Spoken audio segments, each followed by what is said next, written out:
Hey class! I'm Miss Kelly. I'm Miss Puckett. I'm Miss Conway. And today we are going to be learning about living things around the world.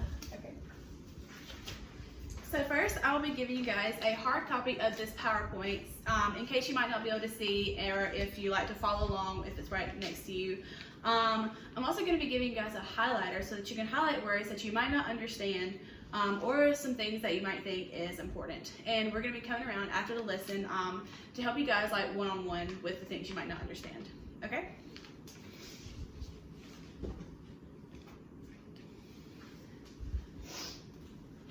Okay, and I'm also going to be giving you guys a T-chart. And what I want you to do for me is I want you to fill out some living things that you can think of that live on the land and some living things that live on the water. You can write it, draw it, whatever you want to do. Okay, so we're going to spend about 5 minutes doing this, and then we will go over it. Okay, now that you had about 5 minutes to work on that, what are some things y'all put that live in the water? Yeah. Fish. Fish do live in the water. Good job. What Sharks. else? Sharks, yeah, sharks live in the water. Jellyfish. Jellyfish, yep. These are good. Coral.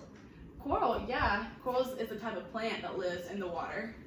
Anything else? No? Okay, so those are all really good. All of those do live in the water. Okay, what are some things y'all put that live on land? A cow. A cow, yep. A cow does live on land. Flowers. Flowers, yep. Everyone loves flowers. Trees. Grass and trees, yep. All of these are examples of things that live on the land. Okay. Now we're going to be talking about habitats. Okay, who wants to raise their hand and read me this first line of what a habitat is? Okay, go ahead. A habitat is the home for a plant or animal. Good. So basically, a habitat is just a place where a plant or an animal might live. This can be anywhere on Earth, even the hottest deserts or the coldest ice packs. If an animal or plant can survive there, it is called a habitat. Okay, so habitats need a family of animals, plants, water, oxygen, and soil. If all of these together are in one place, they can make up a habitat. Okay, thumbs up, thumbs down, we understand what a habitat is. Thumbs up. All right, great job. Okay, so now we're going to be talking about the different types of habitats. So we're going to be focusing on 6 main types: the woodlands, tundra, desert, rainforest, ocean, and river. Okay, this is an example of one of our habitats. Does anybody want to take a guess on what this one is? A tundra. Okay, no, this is not a tundra. This is actually a desert, and you're going to understand why later on in our lesson when we fully explain what a tundra and a desert is. Okay?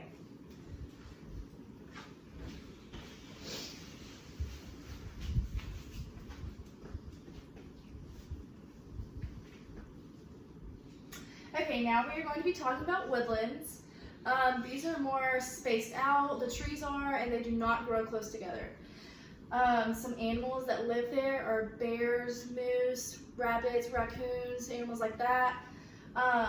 These include plants such as trees, grass, and moss.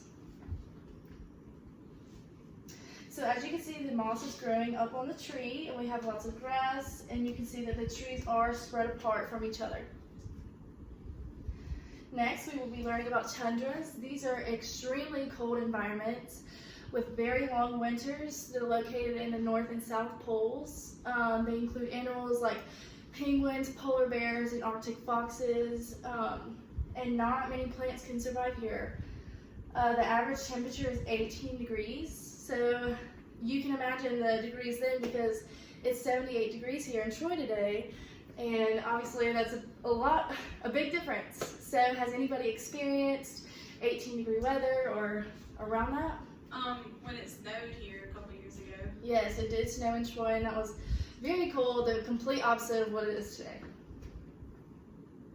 So as you can see, the snow and the mountains, and obviously it looks like a very cold environment, and obviously you can tell that it has long winters there. Okay, so now we are going to do a class discussion, and y'all are going to be answering a question. So does anybody want to raise their hand? So what is the difference between woodlands and tundras? Yes? Woodlands are usually hot, and there's a lot of trees and grass, and tundras are really cold, and not many plants grow there. Yes, so they are the complete opposites. One is cold and one is hot.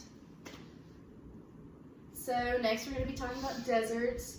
These are very, very dry environments without much water. These deserts are located in Utah, Montana, and different parts of Asia and Europe. Animals that live there could be kangaroos, rabbits, and mice. So not many animals live there. And they include plants such as cactuses and Joshua trees. So now that we see this picture, does anybody want to raise their hand and say where they recognize it from? Yes. The beginning of the PowerPoint. Yes. So do you have a better picture of what this is from? Yes. A desert. A desert, yes. So why do you say it's a desert? It looks really dry. There's not many plants or animals there. It also looks really hot there. Yes. Very, very dry environment. Okay, so now we're going to be talking about rainforests. This is the opposite of a desert. So this gets lots of rain every year. It's very damp and humid. The largest rainforest is located in the Amazon. It's the Amazon rainforest, and it's located in South America. And there's millions and millions of different plants and animals that live there, and some animals and plants have yet to be discovered. So now we're going to look at this rainforest picture, and you can see that it's very moist, and there's lots of trees, lots of green. Has anybody ever been to a rainforest or seen one? No? No. This is a rainforest. Okay, and the next question, do you think that a cactus could survive in a rainforest? Raise your hand. Yes. No. No? Okay, so why do you say no? Because a cactus needs a hot and dry environment to survive, and a rainforest is wet, and I don't think a cactus could survive there. No, yes, so that is correct. So yeah, cactus could not live in rainforest because rainforest is very moist, like we just learned.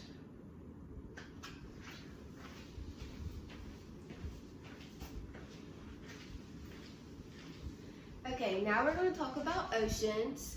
The ocean is the largest habitat in the world, and it covers 70% of the planet's surface. When you look at Earth, like on a picture, if you go to Google Earth, you can see that there's a lot of blue and then there's a lot of green. Well, the blue represents water, the green represents land, and as you can see, it's a lot more water than land. No one really knows how deep the ocean goes, but we do know that the deeper you go, the colder the water gets. The ocean is the home to millions of plants and animals like jellyfish and sharks and starfish and coral. And also, a lot of animals have not been discovered yet in the ocean. Okay, does this look familiar to anyone? Yes, it's at the beach. Good job, this is at the beach. This is usually what you see when you go to the beach. It's just the ocean, and you can see that it's pretty blue skies. Okay, next we're going to talk about rivers. Rivers are similar to oceans, they're just not as big. And they also contain fresh water as oceans contain salt water. Rivers can flow into larger rivers or even some oceans. Fish, algae, and other aquatic and vegetation also live here.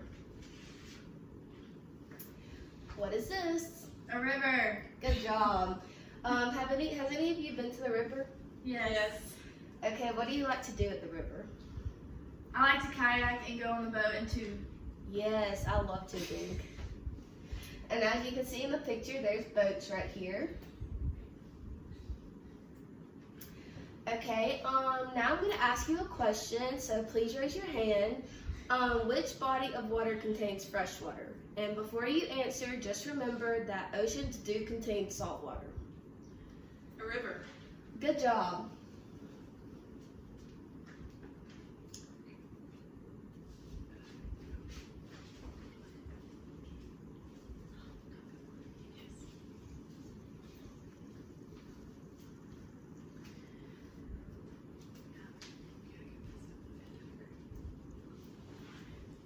Okay, let me get these Venn diagrams for you.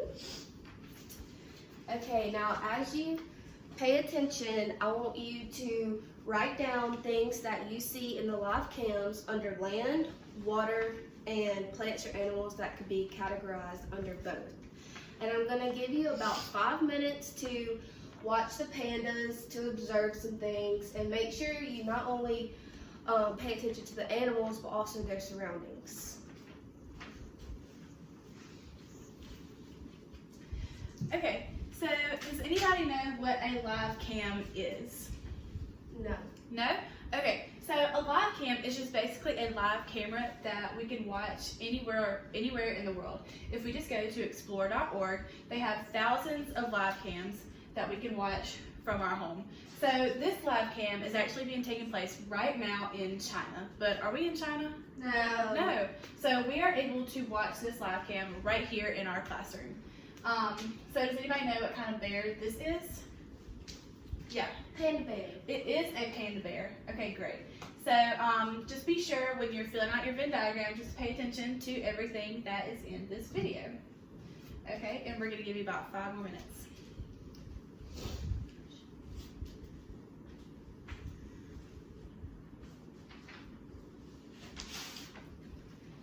Okay, now that you've had 5 minutes to fill out the video on the panda bears, we're going to show you a live cam of the ocean. And you do the same thing. You can go to explore.org, look up the ocean, and we can see everything that's going on in the ocean right now. You can see fish swimming around. There's all different types of things that you can list. And I'm going to give you 5 minutes to observe the live cams and write in your Venn diagrams.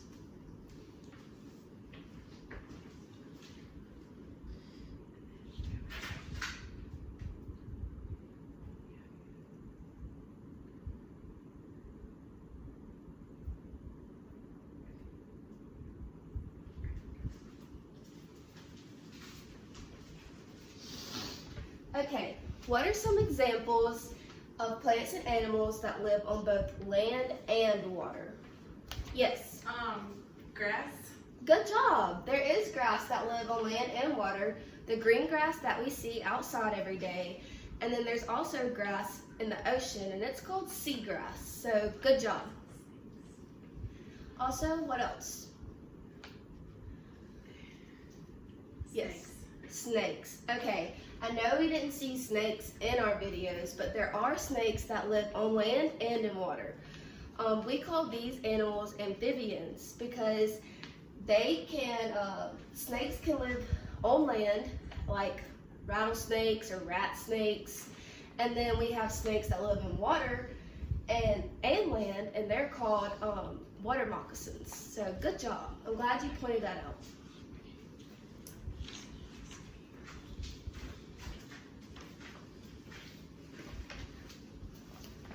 Okay, so now that we've all learned the lesson and it's been presented, we're going to spread apart and go to the students who have questions that they've highlighted or they just don't understand something. So we're going to take 5 minutes to do this.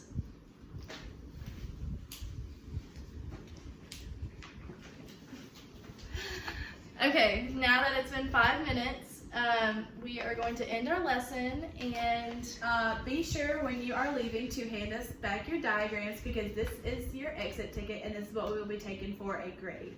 All right, see you tomorrow. bye. Bye.